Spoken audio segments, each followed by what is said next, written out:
السلام علیکم۔ تو بات کرتے ہیں فرقوں کی۔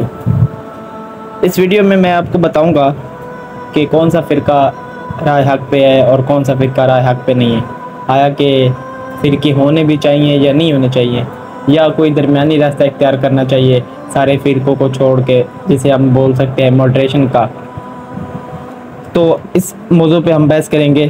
اس سے پچھلی ویڈیو میں نے ایکسپلین کیا کہ پاکستان میں کیسے مدرسہ سسٹم میں سیکٹیرینزم پھیلا، ان کی کیا وجوہات تھی، کن وجوہات کی بنا پہ سیکٹیرینزم کو فروغ ہوا۔ تو اس ویڈیو میں ہم بات کرتے ہیں فرقے پہ۔ حضور صلی اللہ علیہ وسلم کی حدیث مبارکہ ہے جس میں حضور صلی اللہ علیہ وسلم فرماتے ہیں کہ میری امت میں 73 فرقے ہوں گے، جن میں سے 72 دوزخ میں جائیں گے اور ایک فرقہ جنتی ہوگا۔ اب بات یہاں پہ غور و فکر کرنے والی آتی ہے کہ حضور صلی اللہ علیہ وسلم کی امت کے 73 فرقے ہوں گے۔ حضور صلی اللہ علیہ وسلم کی امت میں صرف اب مسلمان شامل نہیں ہیں، حضور صلی اللہ علیہ وسلم کی امت میں پوری دنیا کے انسان شامل ہیں۔ تو اب ہم صرف یہ نہیں لے سکتے کہ فرقے صرف مسلمانوں کے ہوں گے، بلکہ حضور صلی اللہ علیہ وسلم کی پوری امت کے فرقے ہوں گے۔ تو 72 فرقے کون سے دوزخ میں ہوں گے اور آخری فرقہ کون سا جنت میں ہوگا؟ بیسیکلی جنت اور دوزخ کا خدا کا اختیار صرف خدا کے پاس ہے، اس کا علم کسی کے پاس نہیں ہے۔ حضور صلی اللہ علیہ وسلم نے خود اپنی زندگی میں جنت کی بشارت 10 صحابیوں کو دی، جنہیں ہم عشر مبشرہ کہتے ہیں۔ اس کے علاوہ حضور صلی اللہ علیہ وسلم اپنی امت کے لیے دعا کرتے تھے، اپنی بخشش کے لیے خود دعا مانگتے تھے۔ حضور صلی اللہ علیہ وسلم کی ذات سے تو بڑھ کے کوئی مرشد کامل نہیں ہو سکتا، لیکن پھر بھی وہ دعا کرتے تھے۔ اسی طرح سعادت حسن منٹو لکھتے ہیں کہ کون جنتی، کون جہنمی، کون مسلم، کون کافر، کیوں نہ یہ اختیار خدا کو واپس دے دیا جائے۔ تو اب ہم بات کرتے ہیں کہ خدا سورۃ العمران کی آیت نمبر 103 میں کیا فرماتا ہے قرآن مجید میں۔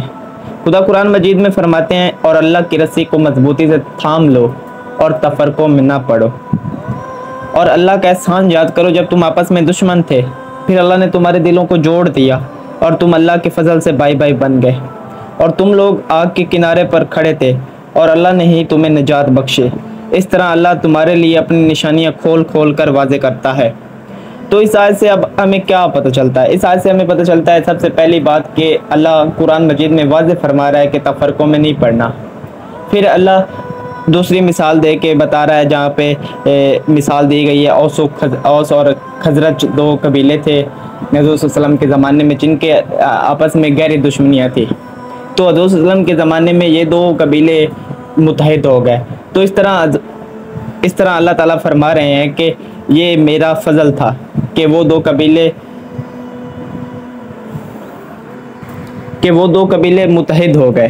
اسی طرح آج کے دور میں بھی مسلمانوں کو متحد ہونے کی ضرورت ہے، فرقوں سے بچنے کی ضرورت ہے۔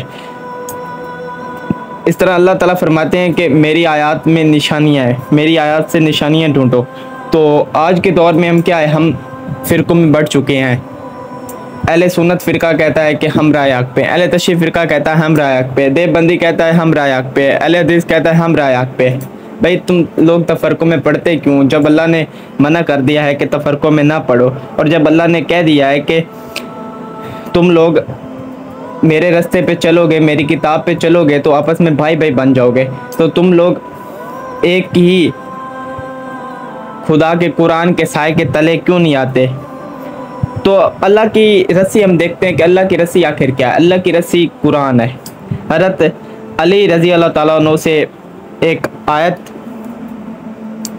روایت ہے کہ حضرت علی رضی اللہ تعالیٰ عنہ فرماتے ہیں کہ خوش ہو جاؤ، خوشیاں مناؤ، یہ ایک قرآن ایک واسطہ ہے جس کا ایک سرا اللہ کے ہاتھ میں ہے اور ایک سرا تمہارے ہاتھ میں ہے، اور قرآن مسلمانوں کو آپس میں جوڑ رکھنے کا ایک بہت ہی بہترین ذریعہ ہے۔ تو اس سے ظاہر ہوتا ہے کہ ہمیں تفرقوں سے بچنا چاہیے، ہمیں موڈریشن اختیار کرنی چاہیے، ہمیں درمیانی راستہ اختیار کرنا چاہیے جو قرآن کا ہے، جو قرآن نے واضح کیا ہے۔ اس کے علاوہ اب ہم آگے چلتے ہیں کہ کچھ مختلف ادوار میں کچھ پولیٹیکل کچھ تھنکرز ہیں جن کے اس پہ مختلف پوائنٹ آف ویو تھے، جن میں ہم سب سے پہلے بات کرتے ہیں حضرت شاہ ولی اللہ کی، جنہیں ہم امام الہند بھی کہتے ہیں۔ حضرت شاہ ولی اللہ نے بھی سیکٹیرینزم کو، فرقہ واریت کو ختم کرنے کی کوششیں کی۔ انہوں نے اپنی 2 کتابیں لکھی جن کا نام ہے ازالۃ الخفا اور خلافت الخفا، جس میں انہوں نے کہا کہ there should be the balance between Sunni and Shia فیکٹ، کہ سنی اور شیعہ تفرقوں میں کوئی بیلنس ہونا چاہیے۔ پھر وہ اپنی ایک کتاب قرۃ العین، جس میں وہ مینشن کرتے ہیں کہ تمام فرقوں میں کچھ چیزیں کامن ہیں، جیسے خدا، قرآن اور رسول۔ جب یہ مین چیزیں کامن ہے تو کسی بھی لڑائی، کسی چھوٹی چھوٹی چیزوں پہ بحث کرنے کا کوئی مقصد نہیں بنتا۔ ہمارا مقصد بنتا ہے متحد ہونا، یونٹی۔ پھر حضرت شاہ ولی اللہ خود موڈریشن میں تھے۔ وحید الزمان ایک ہسٹورین گزرے ہیں، وہ فرماتے ہیں، وہ لکھتے ہیں اپنی کتاب میں کہ حضرت شاہ ولی اللہ اس قدر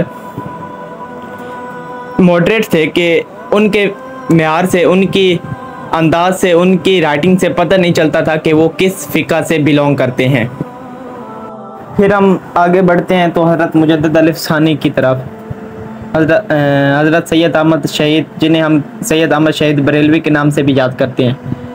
یہ دونوں تھنکر، دونوں فلاسفر بھی سیکٹیرینزم کے اگینسٹ تھے۔ ان کے پوائنٹ آف ویو بھی تھے کہ تفرقوں سے مسلمانوں کو پاک رہنا چاہیے، تفرقوں سے دور رہنا چاہیے اور موڈریشن ہونی چاہیے، تاکہ مسلمانوں کے درمیان یونٹی ہو سکے۔ جب یونٹی ہوگی تب مسلمانوں پہ عروج ہوگا۔ علامہ ڈاکٹر محمد اقبال بھی فرماتے ہیں کہ ایک ہوں مسلم حرم کی پاسبانی کے لیے، نیل کے ساحل سے لے کر تاب خاک کاشگر۔ یہاں پہ بھی بات کی گئی ہے کہ مسلمان میں یونٹی کے لیے سب سے ضروری ہے کہ ان کو تفرقہ بازی سے دور رکھا جائے، ان کے اندر فرقہ واریت سے بچا جائے۔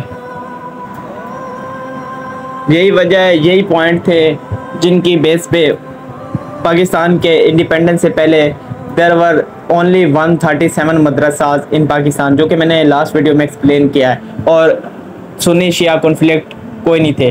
لیکن ہم دیکھتے ہیں کہ پاکستان کے قیام کے بعد کس طرح مدرسوں کی تعداد بڑھی، پھر کس طرح مدرسوں کو یوز کیا گیا سیکٹیرینزم کے لیے، اور کس طرح مسلمان تباہی کا، زوال کا شکار ہوئے۔ علامہ اقبال ایک اور جگہ مسلمانوں کو تفرقہ بازیت سے دور رہنے کی تلقین کرتے ہیں، جس طرح وہ فرماتے ہیں کہ اور اخوت پہ اور یونٹی پہ، اتحاد پہ، ان کا نعرہ بھی اتحاد، نظم و ضبط اور تنظیم تھا، ایمان، اتحاد اور تنظیم۔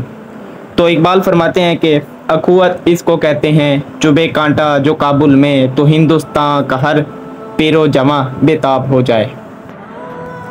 اس کے بعد اگر ہم صوفیانہ کلام پہ بات کرتے ہیں، حضرت سلطان باؤ بھی سیکٹیرینزم کے اگینسٹ تھے۔